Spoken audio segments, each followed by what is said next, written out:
നമ്മളെല്ലാവരും ഏറ്റുപാടുന്ന മനഃപ്പാഠം അറിയാവുന്ന ഒരു പാട്ടാണ് ദോഷമായിട്ടൊന്നും എൻ്റെ താതൻ എന്നോട് ചെയ്യുകയില്ല എന്ന ഗാനം.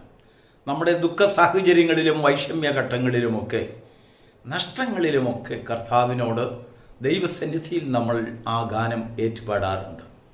എന്നാൽ ആ പാട്ടിനൊരു പശ്ചാത്തല ചരിത്രമുണ്ട്.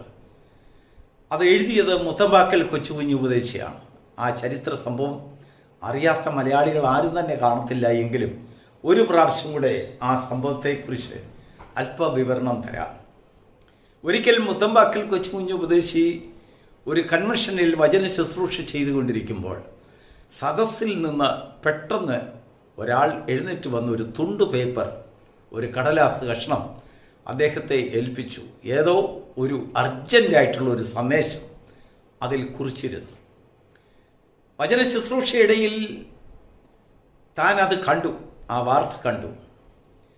അതിപ്രകാരം എഴുതിയിരുന്നു: മീറ്റിംഗ് വളരെ പെട്ടെന്ന് നിർത്തിയതിന് ശേഷം പ്രസംഗം അവസാനിപ്പിച്ച് നിന്റെ ഭവനത്തിലേക്ക് പോവുക, നിന്റെ കുഞ്ഞ് മരിച്ചുപോയി. Praise the Lord. ഏത് പിതാവാണ് ഇടറാത്തത്? വാസ്തവമായി ഒരു പിതാവ് ആ സാഹചര്യത്തിൽ അവർക്ക് പിടിച്ചു നിൽക്കാൻ കഴിയില്ല. എന്നാൽ കൊച്ചുകുഞ്ഞ് ഉപദേശിയിൽ അത് വലിയ ചലനമുണ്ടാക്കിയില്ല. താൻ സംസാരിച്ചു കൊണ്ടിരുന്ന വിഷയം ദൈവഹിതപ്രകാരം താൻ ദൈവം കൊടുത്ത വെളിപ്പാടിനനുസരിച്ച് ആദിയോട് അവസാനം അത് നന്നായി താൻ ശുശ്രൂഷിച്ചതിന് ശേഷം താൻ ഭവനത്തിലേക്ക് പെട്ടെന്ന് വന്നു. ഭവനത്തിൽ വന്നപ്പോൾ ധാരാളം ദുഷിയും അപവാദവും ഏഷണിയും പറയുന്നതായ ഒരു സമൂഹം. ഈ കുഞ്ഞു മരിച്ചു പോയതിൻ്റെ സകല ഉത്തരവാദിത്തങ്ങളും തൻ്റെ മേൽ വെച്ച് കിട്ടി കുറ്റപ്പെടുത്തുന്നതായ ഒരു സമൂഹം അവിടെ രൂപം കൊണ്ടു. ഭാര്യയെയും കുഞ്ഞുങ്ങളെയും നോക്കാതെ, അന്വേഷിക്കാതെ, പരിപാലിക്കാതെ സുവിശേഷം എന്ന് പറഞ്ഞുകൊണ്ട്, ഇങ്ങനെ വചന ശുശ്രൂഷ എന്ന് പറഞ്ഞുകൊണ്ട് പോകുന്നതിനാൽ വന്ന ആ നഷ്ടത്തെക്കുറിച്ച് അതിൻ്റെ സകല ഉത്തരവാദിത്തങ്ങളും തൻ്റെ മേൽ കെട്ടിവെച്ച് പഴിക്കുന്ന, ദുഷിക്കുന്ന, അപവാദം പറയുന്നതായ ഒരു സമൂഹം അവിടെ ഉണ്ടായി. എന്നാൽ താൻ അല്പം പോലും അവരുടെ മുൻപിൽ തകർന്നു പോയില്ല. ദൈവം അറിയാതെ തൻ്റെ ജീവിതത്തിൽ അങ്ങനെ ഒരു സംഭവം ഉടലെടുക്കുകയില്ല എന്ന് അടിയുറച്ച് വിശ്വസിച്ചതായ ദൈവപുരുഷൻ ഭവനത്തിലേക്ക് കയറി ചെന്ന് തൻ്റെ കുഞ്ഞിനെ കോരിയെടുത്ത് തൻ്റെ കൈകളിൽ വെച്ചുകൊണ്ട് താൻ പാടിയ പാട്ടാണ്: ദോഷമായിട്ടൊന്നും എൻ്റെ താതൻ ചെയ്യുകയില്ല, അവൻ എന്നെ അടിച്ചാലും ഞാൻ അവനെ സ്നേഹിക്കുന്നു എന്നുള്ളതായ ഗാനം. ദൈവത്തിന് മഹത്വം ഉണ്ടാകട്ടെ. ഒരു ദുഃഖത്തിൻ്റെ അവസ്ഥ പലപ്പോഴും മനുഷ്യ ജീവിതത്തിൽ സാധാരണമാണ്. ദുഃഖം അനുഭവിക്കാത്തവരാരുമില്ല, ദുഃഖിക്കാത്തവരാരുമില്ല. ഏതെങ്കിലും ഒരു രീതിയിൽ ദുഃഖം അവരുടെ ജീവിതത്തിൽ വന്നു പോയിട്ടുള്ളതായ അനുഭവം സകല മനുഷ്യരാശിക്കുമുണ്ട്. സമ്പന്നനാണെങ്കിലും ദരിദ്രനാണെങ്കിലും, ഒരു രാജാവാണെങ്കിലും, ഒരു ഭൃത്യനാണെങ്കിലും എല്ലാവർക്കും അവരവരുടേതായ ദുഃഖങ്ങളുണ്ട്. എന്നാൽ ദുഃഖത്തിൻ്റെ സാഹചര്യത്തെ നീ എങ്ങനെ കൈകാര്യം ചെയ്യുന്നു, എങ്ങനെയാണ് ആ ദുഃഖത്തെ അഭിമുഖീകരിക്കുന്നത് എന്നതിനെ ആശ്രയിച്ചാണ് അതിൻ്റെ പര്യവസാനം നിന്നിൽ പ്രവർത്തിക്കുന്നത്. ദൈവത്തിന് മഹത്വമുണ്ടാകട്ടെ. കൊരിന്ത്യ സഭയിലും ധാരാളം ദുഃഖത്തിൻ്റെ അവസ്ഥയുണ്ടായിരുന്നു.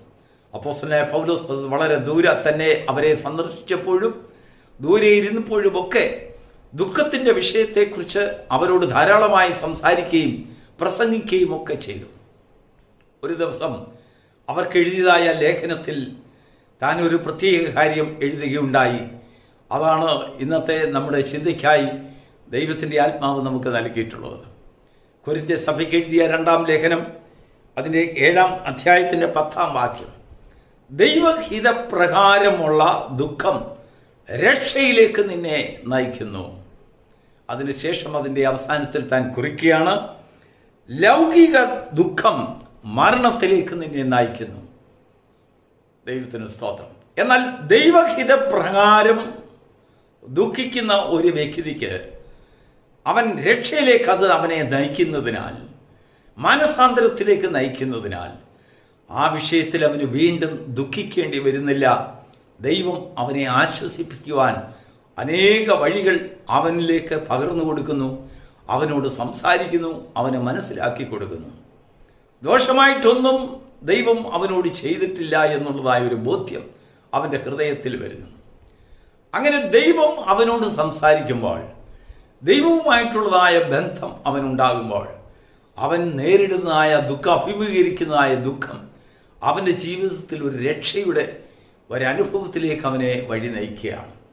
എന്നാൽ അങ്ങനെ ഇല്ല എങ്കിൽ നമ്മുടെ ജീവിതത്തിൽ ആ ദുഃഖം, ഒരേ ദുഃഖം നമ്മളിൽ ലൗകിക പ്രകാരമുള്ള അനേക നഷ്ടബോധത്തിനും അല്ലെങ്കിൽ തിരിച്ചു വരുവാൻ കഴിയാത്തതായ ഒരു പ്രത്യാശയില്ലായ്മയ്ക്കും നമ്മെ കൂട്ടിക്കൊണ്ടുപോകും.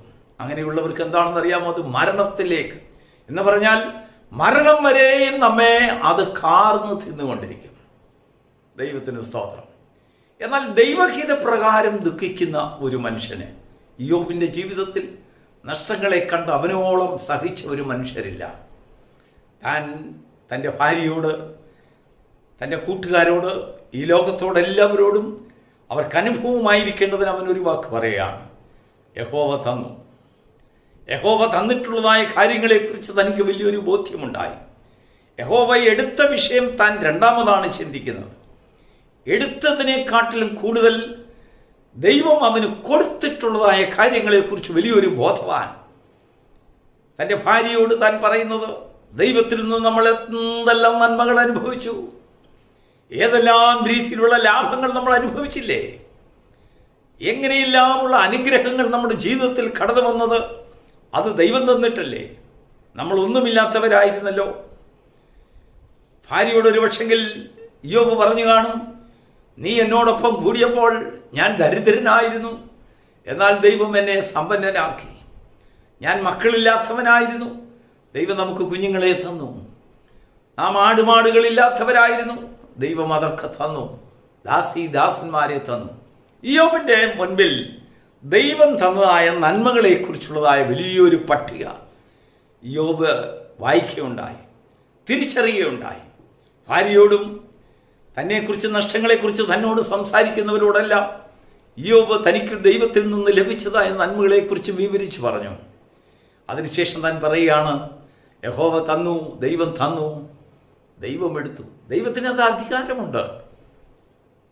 എടുത്ത ദൈവത്തിന് തിരികെ തരുവാനും അധികാരമുണ്ട്. തിരികെ തരുന്നതായൊരു ആ ദൈവത്തിൻ്റെ മഹാദയെ ഇയ്യോബ് ദൂരെ ദർശിക്കുകയുണ്ടായി. അതങ്ങനെ വിശ്വാസത്താൽ അവൻ അങ്ങനെ ചെയ്തതിനാൽ അതിനെ പ്രാപിച്ചു. അബ്രഹാം ദൈവത്തിൽ വിശ്വസിച്ചു, അതവന് നീതിയായി കണക്കിട്ടു. എന്താണ് അബ്രഹാം വിശ്വസിച്ചതെന്നറിയാമോ? പാറയിൽ നിന്ന് പോലും, കല്ലിൽ നിന്ന് പോലും സന്തതിയെ ജനിപ്പിക്കുവാൻ കഴിവുള്ളവനാണ് ദൈവമെന്ന് അബ്രഹാം രുചിച്ചറിഞ്ഞു. താൻ നേരിട്ട് കണ്ടറിഞ്ഞു. വെറും കേൾവിയല്ല, കണ്ടറിഞ്ഞു. ഇയ്യോബ് പലപ്പോഴും ദൈവത്തോട് പറയുന്നു, നിന്നെക്കുറിച്ച് ഞാൻ ഒരു കേൾവി മാത്രമേ കേട്ടിരുന്നുള്ളൂ. നീ എൻ്റെ മുൻപിൽ വന്ന് സംസാരിച്ചപ്പോൾ എന്നിൽ നീ തന്നതായ കാര്യങ്ങളൊക്കെ എടുത്തു മാറ്റിക്കൊണ്ട് എന്നെ ഏകനായി വിട്ടും കൊണ്ട് നീ എന്നോട് ഇടപെട്ടില്ലേ. ഇപ്പോൾ ഞാൻ നിന്നെ മുഖാമുഖമായി കണ്ടപ്പോൾ ഞാൻ കേട്ടതിൽ നിന്ന് നീ എത്ര പ്രമുഖനാണ്, എത്ര ശ്രേഷ്ഠനാണ്, സർവശക്തനാണെന്ന് ഞാൻ ഇപ്പോൾ മനസ്സിലാക്കുന്നുവെന്ന് ഇയ്യോബ് വളരെ സന്തോഷത്തോടു കൂടി ദൈവത്തിൻ്റെ മുഖത്തേക്ക് കണ്ട് അവൻ സംസാരിക്കുകയാണ്. ഫലമോ, അവന് നഷ്ടപ്പെട്ടതൊക്കെയും ഇരട്ടികളായി ദൈവം അവനെ തിരികെ ഏൽപ്പിച്ചു. പ്രിയപ്പെട്ട ദൈവത്തിൻ്റെ മക്കളെ, നമ്മുടെ മുൻപിൽ നഷ്ടങ്ങൾ വരുമ്പോൾ, കോട്ടങ്ങൾ വരുമ്പോൾ, നമ്മുടെ മുൻപിൽ വേദനകൾ പ്രത്യക്ഷപ്പെടുമ്പോൾ, അത് തികച്ചും ദൈവഹിതപ്രകാരം ഉള്ള ഒരു നഷ്ടങ്ങളാണ്, കോട്ടങ്ങളാണ്, അല്ലെങ്കിൽ വേർപാടുകളാണ് എന്നൊക്കെ നമ്മൾ എണ്ണുമ്പോൾ, നമ്മുടെ ജീവിതത്തിൽ അതിൻ്റെ ഇരട്ടിയായി നമുക്ക് തരുവാനുള്ള ചില കാര്യങ്ങളിലേക്ക് ദൈവം നമ്മെ പ്രോസസ്സ് ചെയ്യുകയാണ്. ഇല്ല എങ്കിൽ ജീവിതകാലം മുഴുവനും നാം നമ്മെ തന്നെ ഓർത്ത്, നമ്മുടെ അരക്ഷിതാവത്തെ ഓർത്ത് നാം ഭാരപ്പെട്ട് ദുഃഖിച്ച് കരഞ്ഞുകൊണ്ടിരിക്കും. അത് മരണം വരെയും നമ്മെ കാർന്ന് തിന്നും. മരണം വരെയും നമ്മെ അത് കുറ്റപ്പെടുത്തിക്കൊണ്ടിരിക്കും. മരണം വരെയും ശത്രുക്കൾക്ക് അത് പറയുവാൻ ഒരു പഴുതുകൾ അത് നൽകി കൊടുത്തുകൊണ്ടിരിക്കും. എന്നാൽ നമ്മുടെ മുൻപിൽ വരുന്നതായ ദുഃഖങ്ങളെക്കുറിച്ച് അത് ദൈവഹിതപ്രകാരമുള്ള ദുഃഖമെന്ന് നമുക്ക് എണ്ണുവാൻ നമുക്ക് സാധിക്കുന്നുണ്ടെങ്കിൽ കരുതുവാൻ സാധിക്കുന്നുണ്ടെങ്കിൽ അത് നമ്മെ രക്ഷയിലേക്ക് നയിക്കുന്നു എന്ന് മാത്രമല്ല, ആ വിഷയത്തെക്കുറിച്ച് ജീവിതത്തിൽ പിന്നെ ദുഃഖിക്കാൻ അവസരം കൂടെ ദൈവം ഉണ്ടാക്കുകയില്ല. ദൈവത്തിൻ്റെ സ്നേഹം അത്രയ്ക്ക് വലുതാണ്. ദൈവത്തിൻ്റെ കൃപ അത്രയ്ക്ക് വലുതാണ്. നമ്മുടെ ജീവിതത്തിലെല്ലാം ദുഃഖം നാം കാണുമ്പോൾ ദൈവത്തെ നിന്ദിക്കുന്നവരല്ല, ദൈവത്തെ നാം കുറ്റപ്പെടുത്തുന്നവരല്ല, ദൈവത്തോട് പരാതി പറയുന്നവരായിട്ടല്ല. എൻ്റെ ജീവിതത്തിൽ വന്ന ദുഃഖങ്ങളും താഴ്ചകളുമെല്ലാം ദൈവം അറിയാതെ വന്നതല്ല എന്ന് എണ്ണുന്ന ഒരു ദേഹി എവിടെയുണ്ടോ, ഒരാത്മാവ് എവിടെയുണ്ടോ, ഒരു ദൈവപുരുഷൻ എവിടെയുണ്ടോ, ഒരു ദൈവഭക്ത എവിടെയുണ്ടോ, അവരിൽ കൂടെ മാത്രമേ ദൈവത്തിന് അത്ഭുതങ്ങൾ വീണ്ടും സൃഷ്ടിക്കുവാൻ കഴിയുകയുള്ളൂ. നഷ്ടപ്പെട്ടതെല്ലാം തിരികെ കൊടുത്തു എന്ന് അവരെക്കുറിച്ച് മാത്രമേ ദൈവത്തിന് സാക്ഷ്യം പറയുവാനുള്ളൂ, ദേശത്തിന് സാക്ഷ്യം പറയുവാനുള്ളൂ. ഇല്ലായെങ്കിൽ കുറ്റപ്പെടുത്തലുകളുടെ ഒരു വലിയൊരു പട്ടികയുമായി നമ്മുടെ ജീവിതം മുഴുവനും നമ്മൾ ദുഃഖിച്ചും കരഞ്ഞും കൊണ്ട് ഒരു ദിവസം മരണത്തിന് കീഴടങ്ങുന്നതായ ഒരു അന്തരീക്ഷം ഉണ്ടാകും. ദൈവഹിതപ്രകാരമുള്ള ദുഃഖമോ രക്ഷയിലേക്ക് നമ്മെ നയിച്ചതിന് ശേഷം ജീവനിൽ നിന്ന് ജീവനിലേക്കും രക്ഷയിൽ നിന്ന് രക്ഷയിലേക്കും നമ്മെ തേജസ്സിൽ നിന്ന് തേജസ്സിലേക്കും വഴി നടത്തുന്ന ഒരു തീർച്ചയായിട്ടും ഒരു വിടുതലിൻ്റെ ശുശ്രൂഷയായി അത് പരിണമിക്കപ്പെടുന്നു.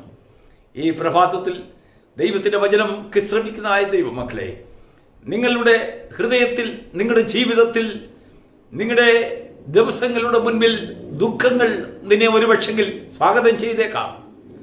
ദുഃഖാർത്ഥമായ സാഹചര്യങ്ങൾ നിനക്ക് കാണുവാനിടയായേക്കാം. ദുഃഖാർത്ഥമായ അനേക അനുഭവങ്ങൾ നിന്റെ മുൻപിൽ നേരിട്ടെന്ന് വന്നേക്കാം. അതിൻ്റെ അർത്ഥം നീ ആ ദുഃഖത്തിൽ മരിക്കണമെന്നുള്ളതല്ല. ആ ദുഃഖത്തിൽ നിന്ന് കരകയറുവാൻ ദൈവം നിന്റെ മുൻപിൽ പല വഴികൾ നിന്റെ മുൻപിൽ കൊണ്ടുവച്ചിട്ട് ആ ദുഃഖത്തെ നീ എങ്ങനെ ദർശിക്കുന്നു എന്ന് ദൈവം നോക്കിക്കൊണ്ടിരിക്കും.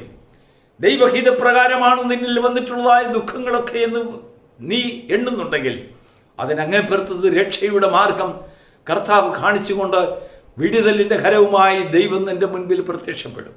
ഇല്ലായെങ്കിൽ അനേക ശത്രുക്കളുടെ മുൻപിൽ ജീവിതകാലം മുഴുവനും കരയുന്നതായ, വേർപ്പെടുന്നതായ ഒരനുഭവം നിന്റെ ജീവിതത്തിലുണ്ട്. അതിൻ്റെ പേരാണ് ലൗകിക പ്രകാരമുള്ള ദുഃഖം. രണ്ട് ദുഃഖത്തെയാണ് പൗലോസ് കൊരിന്ത്യ സഭയെ എടുത്തു കാണിക്കുന്നത്. ഒന്ന് ദൈവഹിതപ്രകാരമുള്ള ദുഃഖം, രണ്ട് ലൗകികമായ ദുഃഖം. ദുഃഖം ഒന്ന് തന്നെയാണ്, എന്നാൽ മനുഷ്യൻ അതിനെ കാറ്റഗറൈസ് ചെയ്യുന്നു, രണ്ടായി വേർതിരിക്കുന്നു.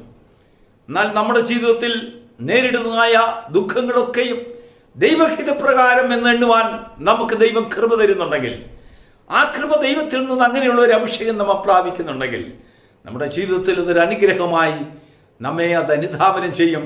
നമ്മുടെ കുഞ്ഞുങ്ങളെയും നമ്മുടെ കുടുംബത്തെയും അങ്ങനെ വിശ്വാസത്തിൽ ഉറപ്പിക്കുന്ന ഒരനുഭവമായി ദുഃഖം മാറ്റും. ചിലരെ ദുഃഖം തളർത്തും, ചിലരെ ദുഃഖം ജീവിപ്പിക്കുന്ന വിഭാഗത്തിൽ പെടുന്ന ഒരു ദൈവജനമായി നാം കാണപ്പെടുമാറാകട്ടെ. ദുഃഖത്തെ നോക്കി കണ്ണുനീർ താഴ്വരകളിൽ കൂടെ നാം നടന്നാലും ഞാൻ ക്ഷീണിച്ചു പോകുകയില്ല, തകർന്നു പോകുകയില്ല, നിന്റെ വടിയും ചെങ്കോലും എന്നെ ആശ്വസിപ്പിക്കുന്നു എന്ന് ദാവീദ് പറയുന്നത് പോലെ കണ്ണുനീർ താഴ്വര നിന്റെ ജീവിതത്തിൽ ധാരാളം ഉണ്ടാകും, പരീക്ഷകൾ ധാരാളം ഉണ്ടാകും, അനേകം പ്രയാസങ്ങളും ദുഃഖങ്ങളും ഹൃദയം പൊട്ടുന്നതായ അനുഭവങ്ങളൊക്കെ നിന്റെ ജീവിതത്തിലുണ്ടെങ്കിലും പ്രിയ ദൈവപൈതലേ, അവൻ നിന്റെ മുൻപിൽ വടിയും കോലുമായി അവൻ നിന്റെ മുൻപിൽ നടകൊള്ളുന്നത് നിനക്ക് ദർശിക്കാൻ കഴിയുന്നുണ്ടെങ്കിൽ യഹോവ എൻ്റെ ഇടയനാകുന്നു, എനിക്ക് മുട്ടുണ്ടാകുകയില്ല, അവൻ എന്നെ പച്ചയായ പുൽപ്പുറകളിലേക്ക് വഴി നടത്തുമെന്നുള്ളതായ വലിയൊരു സാക്ഷ്യം നിന്റെ ജീവിതത്തിൽ ഉരുവിടുവാൻ നിനക്ക് ഭാഗ്യം ലഭിക്കും. God bless you.